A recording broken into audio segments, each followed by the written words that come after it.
ബാബുമോനെ, മോനെ നിനക്ക് എന്ത് പറ്റി മോനെ? അമ്മ എവിടെ? കൊല്ലാൻ വരുന്നു. അച്ചോ അച്ചോ, നമ്മുടെ പള്ളിക്കടവിൽ ഒരു സ്ത്രീ വന്ന് അടിഞ്ഞു കിടക്കുന്നു. വെള്ളത്തിൽ വീണതാ, ബോധമില്ല. കണ്ടിട്ട് ഗർഭിണിയാണോ തോന്നുന്നു. എന്തെങ്കിലും അപകടം? മരിച്ചിട്ടില്ല. അവരെ നമ്മുടെ മിഷൻ ഹോസ്പിറ്റലിലൂടെ എത്തിക്കൂ. ഞാൻ അവർക്ക് ഫോൺ ചെയ്യാം.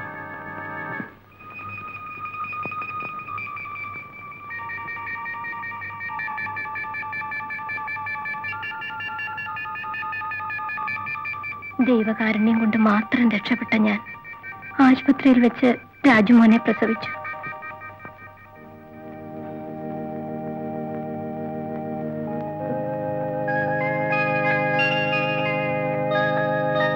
നല്ലവനായ ആ അച്ഛന്റെ തണലിൽ 4-5 വർഷം ഞാനും രാജുമോനും കഴിഞ്ഞു. Good morning father. Good morning. എന്താ ഭാനി, അമ്മയും മോനും കൂടി? മോൻ പഠിച്ച് വലിയ ആളാകുമെന്ന് അച്ഛൻ പറഞ്ഞു എന്ന് പറയാ. അതെ രാജു, നീ ഇവിടെ കളിച്ചുകൊണ്ടിരുന്നാ മതിയോ? വരൂ. ബോർഡിങ്ങിൽ ചേർത്ത് പഠിപ്പിക്കുന്നതിന് വേണ്ടി അച്ഛൻ രാജുമോനെയും കൂട്ടിക്കൊണ്ടുപോയി.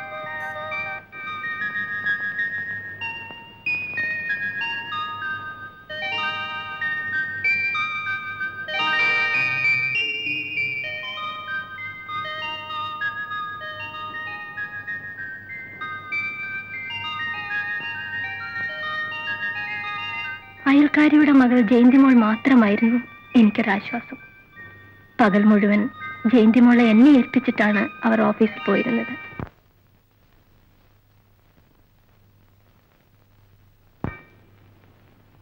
ഒരു ദിവസം എന്റെ ബാബുമോനെ പറ്റി സംസാരിച്ചു പോകുന്ന 2 പേരെ കാണാനിടയായി.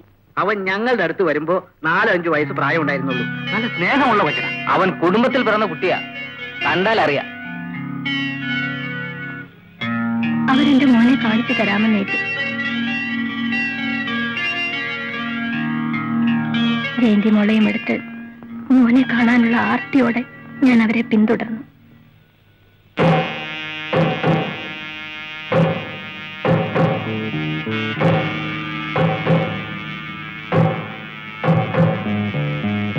മനുഷ്യവാസമില്ലാത്ത പല സ്ഥലങ്ങളിലൂടെ അവരെന്നെ കൂട്ടിക്കൊണ്ടുപോയി. ഇനി എത്ര ദൂരം പോണം? എത്ര ദൂരം പോണെന്നോ? എടാ ബാല, അവരെന്റെ കാലന്മാരായിരുന്നു എന്ന് ഞാൻ മനസ്സിലാക്കിയപ്പോഴേക്കും രക്ഷപ്പെടാനുള്ള വഴികൾ അടഞ്ഞിരുന്നു. ആ ദുഷ്ടന്മാരെന്നെ കൊല്ലാൻ ശ്രമിച്ചു.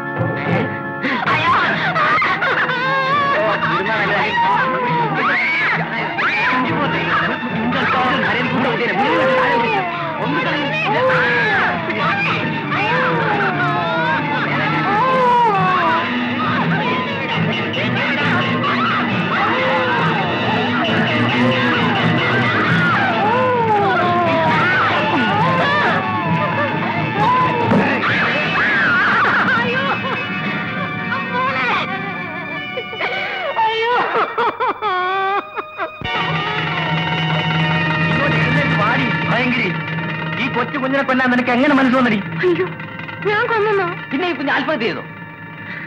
ഏമാനെ, ഈ സ്ത്രീ കൊച്ചു കുഞ്ഞിനെ കല്ലുകൊണ്ട് അടിച്ചു കൊന്നിരിക്കുന്നു. ഈ വളയും മാലയും ഇവൾ ഈ കുട്ടിയുടെ കയ്യിൽ നിന്ന് മോഷ്ടിച്ചതാണ്. ഇവളൊരു കള്ളിയാണ്. ഇത് ഇവളുടെ കയ്യിലിരുന്നതാണ്. ഇത് കണ്ടില്ലേ? അയ്യോ, ഞാൻ കള്ളിയല്ല, ഞാൻ മോഷ്ടിച്ചില്ല. ഈ കുട്ടി എവിടെ നേടിയേ? എന്റെ അയൽവക്കത്തുള്ള കുട്ടിയാ, എന്റെ സ്വന്തം മോളെ പോലെ. ഈ ദുഷ്ടന്മാർ അതിനെ കൊന്നതാ.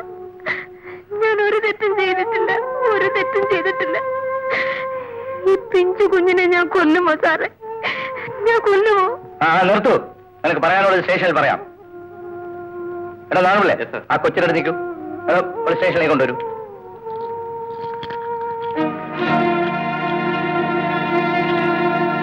അങ്ങനെയാണ് ഇത്രയും കാലം ഞാൻ ഈ ജയിലിൽ കഴിയേണ്ടി വന്നത്. ഭവാനി അമ്മയ്ക്ക് ഇന്ന് പോവാം. സുപ്രണ അദ്ദേഹം വരാൻ പറഞ്ഞു.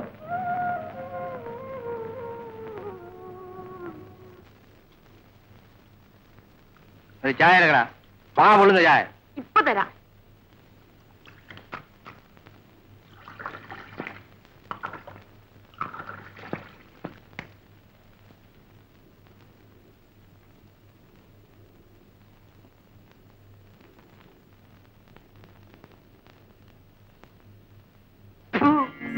ഇതാണോ വാ പൊള്ളുന്ന ചായ?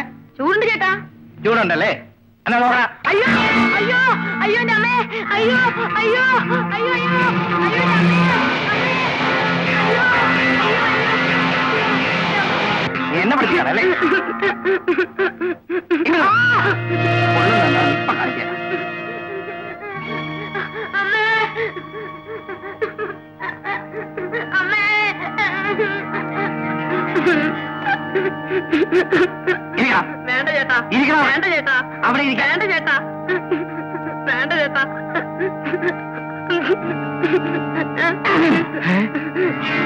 പോകട്ടാ.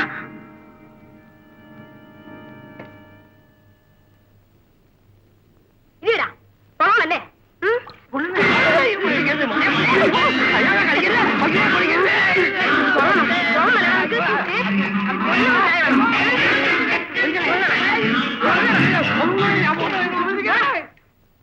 മിടുക്കൻ. യവന്മാരൊക്കെ ഇങ്ങനെ വേണം പഠിപ്പിക്കാൻ.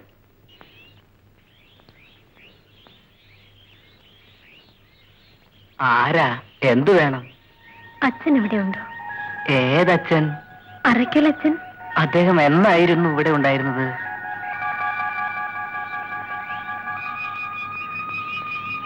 10-12 കൊല്ലം മുമ്പ്. അയ്യോ, അദ്ദേഹം സ്ഥലം മാറിപ്പോയിട്ട് വർഷങ്ങളായല്ലോ. അച്ഛൻ ഇപ്പൊ എവിടെയാണെന്നറിയാമോ? ഒരു വിവരവുമില്ല. അപ്പോ എന്റെ രാജമോൻ.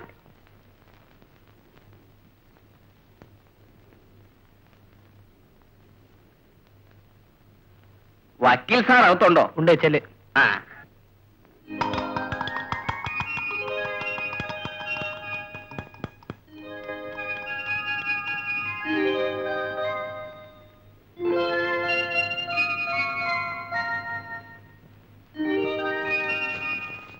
നമസ്കാരമുണ്ട് വക്കീൽ സാറേ. മുട്ട പൊരിക്കുമ്പോ സ്വാമി എത്തുമല്ലോ. അവിടെ ഇരി സ്വാമി, ഞാനിപ്പോ വരാം. ഇന്നലെ വക്കീൽ സാറ് കോടതി തകർത്ത് കളഞ്ഞു.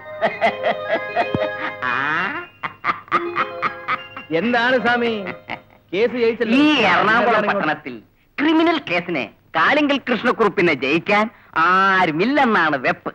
നമ്മുടെ കേസോടുകൂടി അത് തകർന്നു. സാറ് നന്നായി വാദിച്ചു, നാം ജയിച്ചു. ആ. എന്താ സ്വാമി ഇത്? തരാനുള്ളത് തന്നു കഴിഞ്ഞല്ലോ.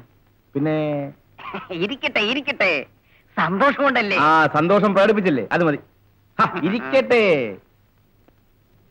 Your too strict.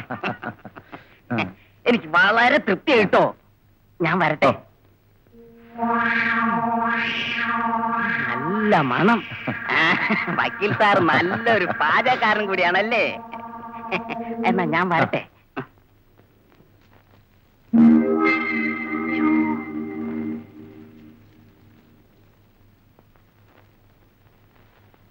ഈ പട്ടരുടെ ഒരു നല്ല മണം ഞാൻ അപ്പോഴേ തീരുമാനിച്ചതാ. എന്തിനു പാവപ്പെട്ട സ്വാമി പറയുന്നു? ഈ പെണ്ണുങ്ങൾ ചെയ്യുന്ന ജോലിയൊക്കെ ആണുങ്ങൾ ചെയ്താ ഇങ്ങനെ ഇരിക്കും.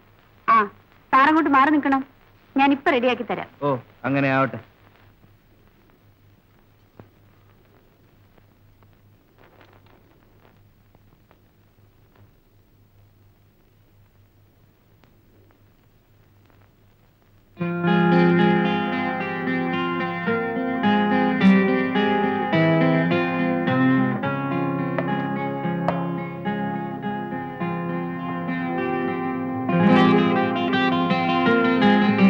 കൊള്ളാമല്ലോ, ഇത്ര വേഗം എല്ലാം റെഡിയായല്ലോ.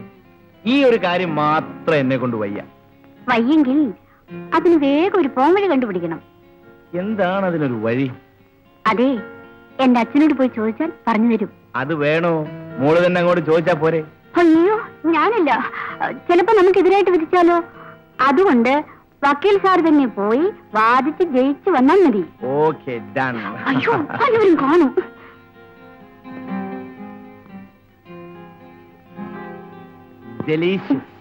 Thank you. Good morning father. ഇരുന്നാട്ടെ. ഇരിക്കൂ.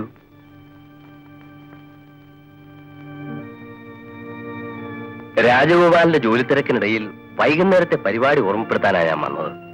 സ്കൂളിലെ സമ്മാനദാനത്തിന്റെ കാര്യമല്ലേ? അതിനൊന്ന് ഫോൺ ചെയ്താൽ മതിയായിരുന്നല്ലോ. വലിയ നേതാക്കന്മാരെയും ഉയർന്ന പദവിയിലുള്ളവരെയും ഒക്കെ നേരിട്ട് വന്ന് ക്ഷണിക്കുന്നതല്ലേ അതിന്റെ മര്യാദ. ഞാൻ എത്ര വലിയവനായാലും ഏത് പദവിയിലിരുന്നാലും അച്ഛന്റെ രാജമോൻ തന്നെയാണ്. എപ്പോഴും ഏത് പ്രവൃത്തിയിലും അച്ഛന് ഞാനൊരു അഭിമാനമായിരിക്കും. എനിക്കറിയാം. God bless you my son.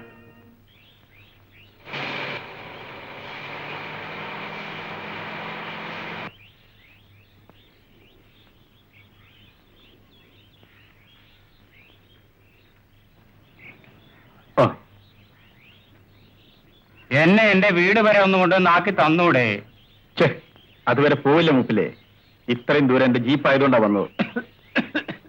മെല്ലെ നടന്നു പോയട്ടെ. മടങ്ങുമ്പോൾ ഞാനും ഉണ്ട് കേട്ടോ. ഓ, ഞാനിവിടെ കാണും.